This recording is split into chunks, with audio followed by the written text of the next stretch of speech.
Welcome back, everyone. Turtle Sage here for another fun-filled episode of How to Food. Today we're going to talk about something a little different. Lately we've been doing a lot of external, with the hard punches and the hard kicks and whatnot. But this is more on the internal side of the game, the Neijia, as they say in Chinese, internal arts, and specifically with taijiquan. This is the internal martial art that I do, specifically Hunyin taijiquan. And there are several different styles of taijiquan: Chen, Yang, Wu Hao, Sun. And Hunyin is kind of a direct offshoot of Chen. If you look at the forms and compare them to any other form of Tai Chi, they look almost exactly like Chen, except they are more circular and more internal.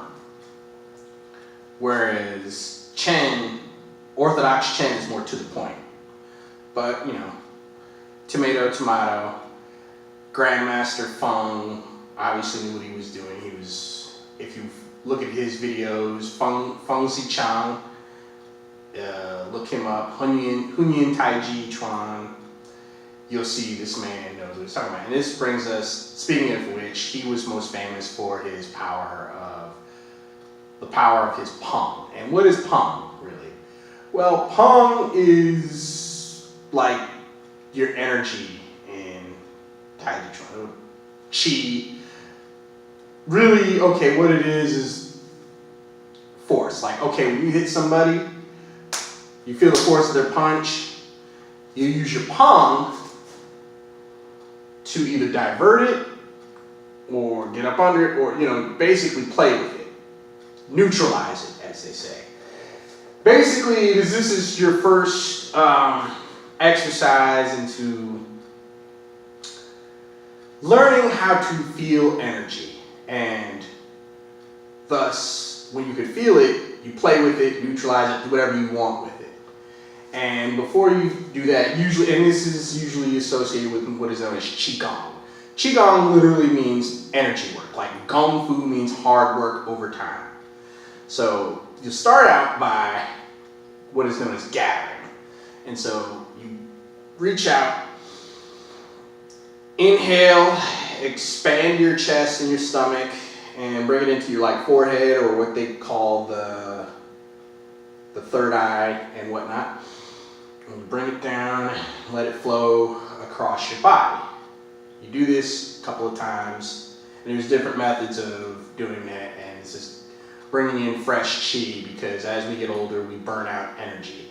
When you do qigong, you are maintaining yourself, and this is why Taiji masters tend to have a long lifespan, because they do a lot of energy work. Now, whether or not people believe this is a real phenomenon is up for debate, but most Taiji masters I've known crack 80, 85 plus rather easily, as compared to most Americans, especially Black American males like myself. We barely crack 70, 75.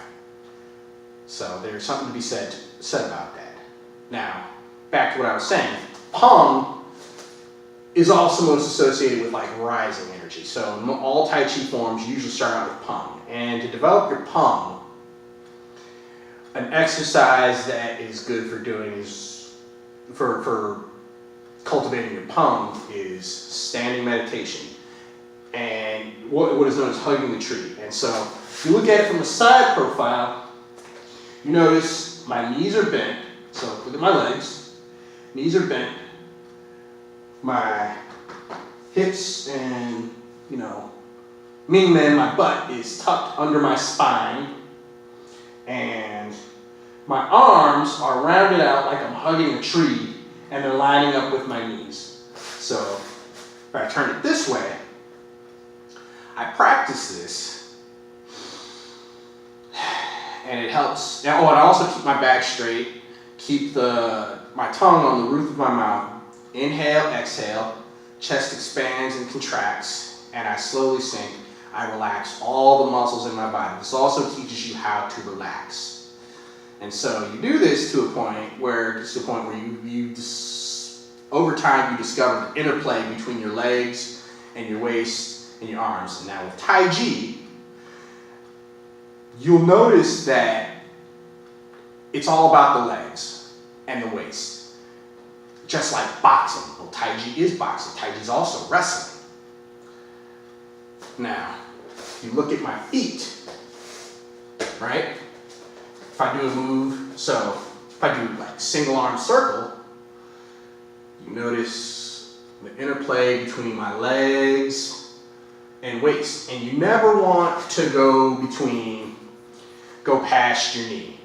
You don't want your knee going past your foot. You don't want your arm going past your knee when you do any Tai Chi exercise. This is how you achieve alignment. This is how you have peng. I can't have peng. It's hard to do it from right out here, like I'm flapping my arms like a bird, right here. Peng. This is peng. So let's just say this was an opponent coming at me. So I push, they stop, right? That's peng. But if I'm standing up straight, I push, I'm off balance. I push, peng.